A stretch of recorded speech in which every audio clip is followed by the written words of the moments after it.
Hello and welcome back to the Motorsport Pet Hug podcast. I'm your host Didi, and joining me today once again is my friend and your co-host Vedant. On this episode, we'll be previewing the Sochi GP. So let's grab some chai, take our seats, share our opinions, and dive right into the conversation.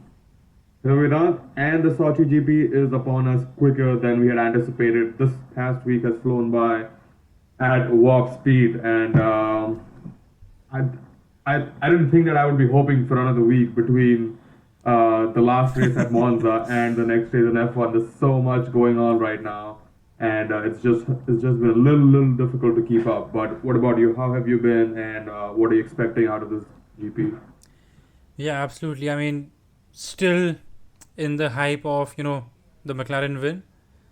I just saw the McLaren unbox today, so that feeling, that emotions are still absolutely 100% with me right now. But yeah, can't wait to get back to the Formula 1 circus and, just enjoy racing. And as we know, I mean, Sochi is not the best tracks for racing as such, but this championship has proven us wrong a few times in the past, Yeah, and it might and I think the continue to best do so. example was France. Yeah, Absolutely. and just don't count Sochi out just yet.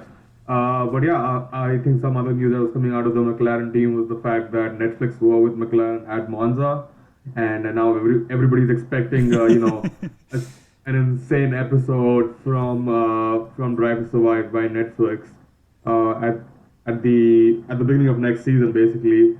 But it almost feels like with every race being such an event, and every almost every day this year in Formula One being such an event, that we're all setting ourselves up for a little bit of a failure almost, with our expectations so high from Drive to Survive after having learned the fact that they're having to work with all the COVID restrictions and there's personnel limitations and things like that, and they can't cover everything. But nonetheless, it's always a good series to enjoy, and I hope our listeners have already seen Schumacher and what it brought to the table, and the things that it showed from behind the scenes, from the family and friends perspective. So definitely a heartwarming series that too from Netflix to bring to the fans of F1. Yeah, absolutely. And I mean, I see everywhere on the internet these days, that the Drive to Survive should be one episode per race, or I mean, something like that.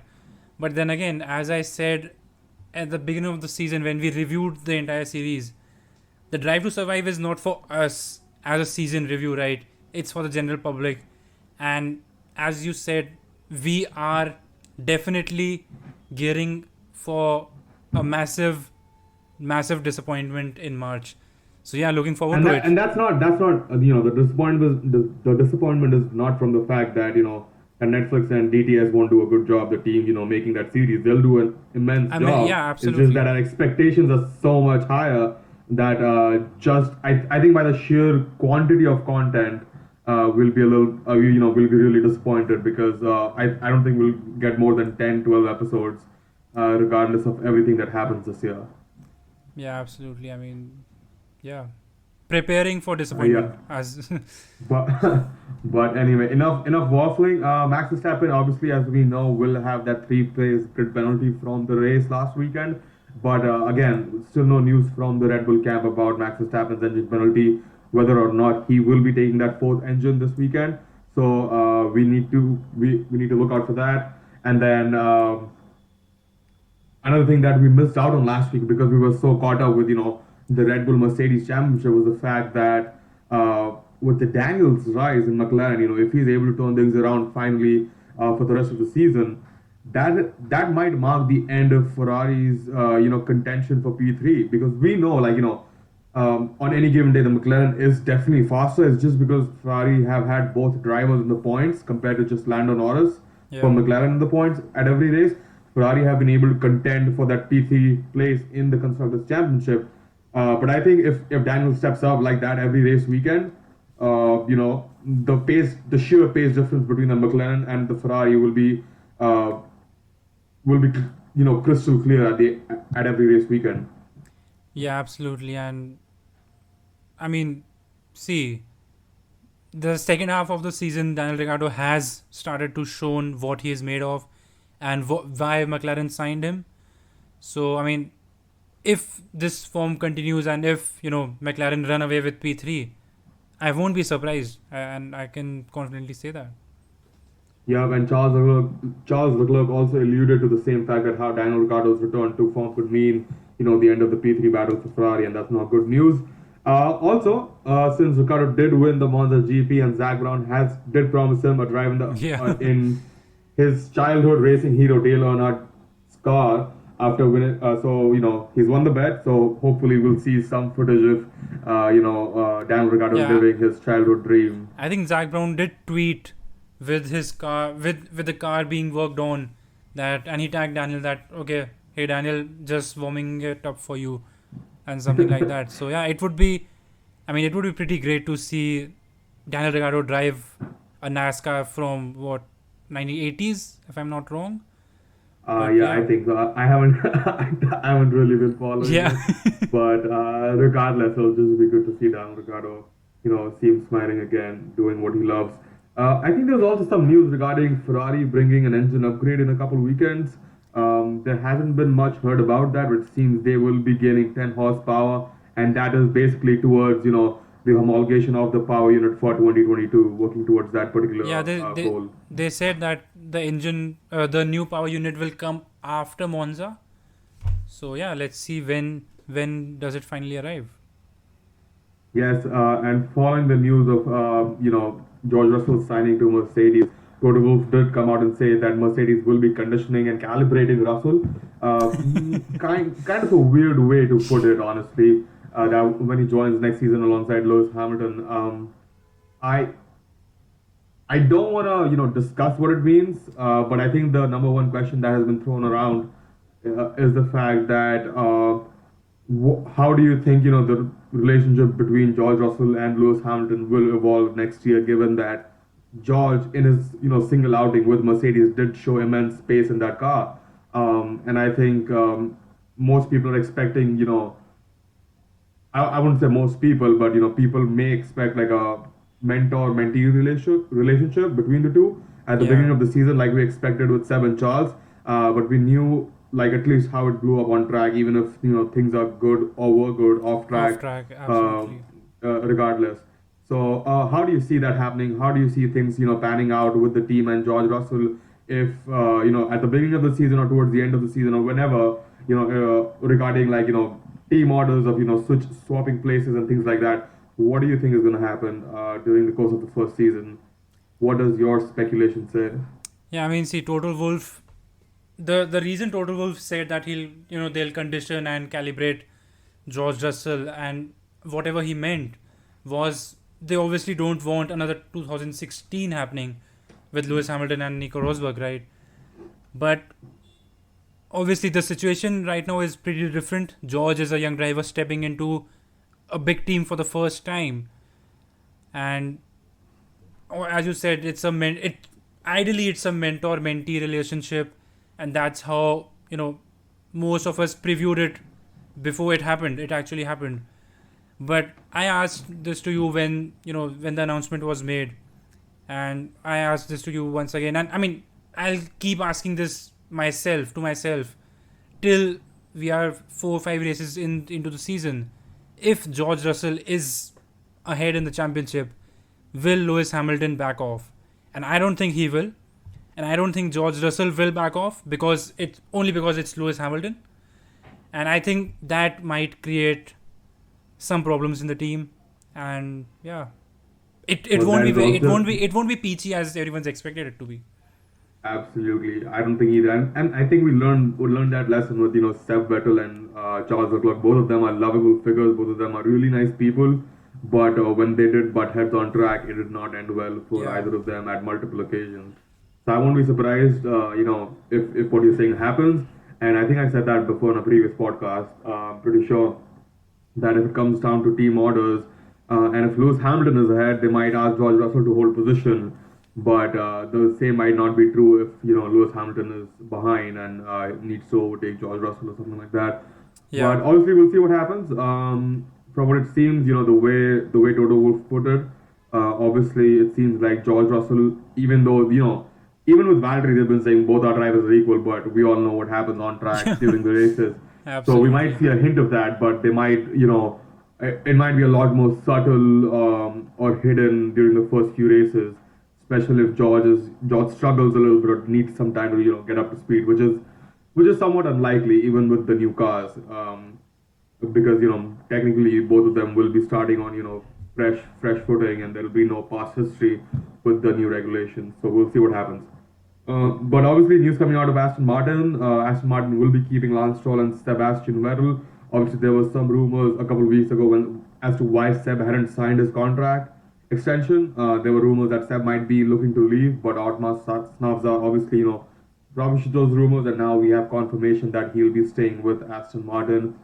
And Alex Albon at the same time, after Mercedes said that they have put in really harsh clauses in Albon's Williams contract to, basically save themselves from any IP or any technical harm. Basically, Alex Albon says that he hasn't heard anything like that. He hasn't seen anything like that yet in his Williams contract from Mercedes. So a lot more to come from him in that regard. But anything else from you, Vedant, before I move on to talking about Sochi in general, um, and about next weekend? Yeah, I think I recently read that article from by Gary Anderson about McLaren finally stepping. Sorry, McLaren finally stopped believing its own hype. That was the name of the article, and I think it perfectly captures what McLaren and to a much more great extent Ferrari as well have been going through. And I mean, if while we are drawing comparisons, Williams also went through the same phase. They are old teams, they are successful teams, and they thought that the old way of working and all these things cannot affect us. Will will guard us basically, and we don't have to change things, and we don't have to do this and that and that. But with Zach Brown's leadership and the whole overhaul of the McLaren operation, as we saw in the last 2 3 years, it's a completely different unit, and it is now successful. With Williams, they sold the team. There's a new ownership. There's no team management, and there's much more greater potential right now than there was last season, right? And I think that same goes for Ferrari. Ferrari, we know that Ferrari have a lot of internal troubles in the past, but if if they learn from these two teams, and if they learn, just evolve properly, I think they can be at the top once again, and we might have a great, title challenge going forward into years And ahead. absolutely, and you have to tip your hat to Zach Brown, especially after what McLaren went through when he joined in 2016. And we've seen a lot of leaders or people in like higher positions, in managerial positions in these teams leave the teams when the teams haven't done well or just quit the sport. I'm not going to name any for whatever reasons they have left or anything like that. But Zach Brown made it through. He came into Formula One with the name for getting sponsorship, and he made that a reality. He showed everyone what he was made of, and he's turned things around absolutely spectacularly. And similarly with Mattia Binotto, Mattia Binotto came into the sport, made a few mistakes. Ferrari had that whole engine, the engine Yeah. regulation issue. Then they had a bad year, and now Mattia Binotto has turned things around once again, and hopefully it'll be upwards and onwards for both teams there. And Josh Capito has come into the sport. Obviously, he had a great reputation outside of the sport, but he's come in and he's made that difference even at Williams in a really, really short span of time. So obviously, things are looking up and up for most teams. We still have Haas and Alfa Romeo, who, well, Haas is in a different position, but Alfa Romeo, who has a legacy but hasn't been able to capitalize on whatever resources it has currently. No one really knows why that is so, and it almost seems that the place they're in, that weird seventh, eighth position that they're usually languishing in, almost makes them invisible to the press and anyone who's trying to learn more about struggles within the company. So it'll be interesting to see if anyone brings that up to Fred Vasseur and what he has to say. Yeah, Usually, definitely. whenever Fred Vasseur is interviewed, he always says, we are working towards a project, we are making progress, and it's always positive. But we don't ever see anything really concrete in terms of results from them, and it's usually been the same over the last few years in Turbo Hybrid era. The only time we thought that they made a serious step was when Charles Leclerc was at Alfa Romeo for that 1 year, but then they went back to to similar results once he joined Ferrari. Yeah, absolutely. I mean, Sauber has been in Formula One for so long now, and they have not always won, but they have had their time, with BMW, and in the early days. So, and obviously Alfa Romeo, one of the most historic, car manufacturers in the world. So obviously we expect more from them, and yeah, let's see what happens going forward. Absolutely. Now talking about Sochi, I think there's only 3 or 4 things. There's not a lot to talk about. Last year, obviously Valtteri Bottas won, Max Verstappen came in second, Lewis Hamilton third. I think Perez finished fourth, Daniel Ricciardo fifth. I think I have the results up here, and um, and Charles Leclerc sixth. So obviously, Perez and Ricardo had great races in their respective cars. Kind of funny not to see a McLaren from last year up there in the top 10. I don't know what happened last year with them. Sainz I had a would big incident in the turn Yes, one, I that think. is true. And I was just coming to that. That was turn two. So Yeah, obviously, we're expecting turn two carnage once again on lap one. So we'll see how people, Max Verstappen towards the back of the grid, how does he manage that? yeah, As he'll have to come through absolutely. it. And then I think track limits is going to be a big debate this weekend. Again, once again in turn two and through that final sector a little bit maybe. But I think we'll be talking about track limits once again at the end of this weekend. Yeah, I mean, I was surprised that we were not talking about track limits too much in Monza. Lando Norris obviously gets warnings every single weekend.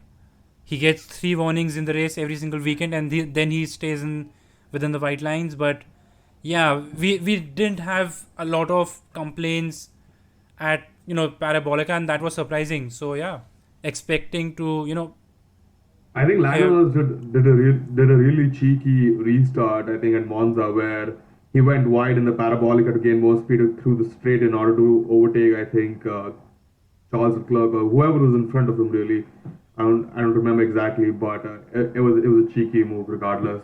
But yeah, just looking forward to that lap one carnage at turn two. Hopefully everybody gets through unscathed, but really Yes. unlikely. If you remember what happened last year, Lance Stroll went. I think Lance Stroll had a crash towards the right of the track. Carlos Sainz Right. went off track, and then he like without anyone's help, he went Yeah, into the he crashed barriers out. Yeah. because he couldn't turn the car fast enough. So things like that. So we'll see what happens there. I think the one question going into the weekend is will Lewis also take an engine penalty or are Mercedes going to wait? Because we know that I think Toto Wolff did indicate that Mercedes were looking to take on a fourth engine and incur the engine penalties with that because of performance issues across the season. So that is one thing we need to look out for. And the second thing is Bottas was back last weekend. Hopefully, Yep. he'll be here this weekend too, since this is his favorite track. So maybe we'll see Bottas finish P1 in the race this time. Absolutely. I mean, I fully expect Valtteri Bottas to, take P3 in qualifying like he did the year before, I believe. But yeah, take P3 or P1 and just, stay there and get that win, get that slipstream into turn 2 and get that win. So, I mean, if he really is unleashed and if he really is, you know, Feeling free from his good and shackles, just so to say, yeah. I think he can win again this weekend. And unless Mercedes asks him to let Lewis by, and he's like, okay, yeah, sure, you're fighting for the championship and all that stuff. But if he is really free, I think he can win. Yeah, I will have to agree with you that I think one thing that we didn't talk about once again because we were short of time last weekend, and I think we can touch upon that right now. Is what were your thoughts on sprint quali? Now you've had two sprint qualies. I know Yeah, I'm putting you on the spot. We've had two sprint qualies now. The reaction after the first sprint quali was really good, and that was I guess mainly because of the Max Verstappen Lewis Hamilton battle on track during turn one of lap one of the sprint quali. But what are your thoughts on sprint quali after this particular weekend? I mean, see, we knew that overtaking would be difficult in Monza. We knew that compared to Silverstone, Monza would be more of a procession, and less overtaking, all that. But especially given that the turn one is such a chicane and you can't make any moves, I think that cost everyone on the softer tires, because in Silverstone we saw Alonso and Ocon and Kimi Raikkonen on softer tires make those moves. But since turn one is a chicane, and there are not too many overtaking opportunities, even the softer tires runners who were expecting to make places didn't happen. Obviously, I think Alonso and Ocon did gain a few places, but that was because Pierre Gasly crashed out and all that stuff. So, I mean, it's what I expected to be, but then again, Landon, sorry, Daniel Ricciardo did overtake Lando Norris off the line, and Max Verstappen and Lewis Hamilton did touch in the second chicane. So yeah, it was still exciting, I should say. Well, that was not the answer I was expecting. I haven't been a big proponent of the sprint quali from the very beginning. I know the hype was great after the first one, and people were looking forward to this one. And like you said, we weren't really expecting a lot of racing during the sprint quali, and I didn't particularly enjoy it anyway. But regardless of the fact, it's not about me. It's about all the F1 fans and everyone involved with F1 really. I think Ross Brawn in the post-race interview did say that they have, they're trying out the sprint quali this year at three venues that have three different types of track layouts. So we had, Silverstone, we had Monza, and now he said that we'll have the one at the third sprint race will be at Brazil basically. Um, Okay.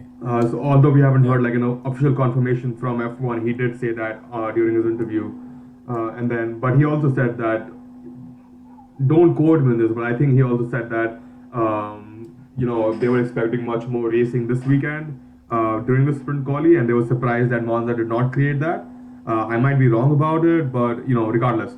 Anyway, so but a lot of people have come out and said, Vedant, that they could do better with the sprint quali. I think in addition to what Ross Brown said, he also said that I think there has been news from the F1, handle that F1 is looking to make sprint quali or sprint quali race, whatever you want to call it, a standalone event so that it does not interfere with the regular quali and race. Yeah, What are your thoughts absolutely. about that? And then people have come out and said, I think even Lando Norris or someone came out and said, or Fernando Alonso, that they could bring in the Hypersoft tire or something like that, that makes that either forces tire management during the sprint quali, which will make things interesting because the way people manage the tires is different, and that might create some variation across the field and might give you a mixed up grid for Sunday, or just bring in that hypersoft tire so that you are forced to pit at least once during the sprint quali.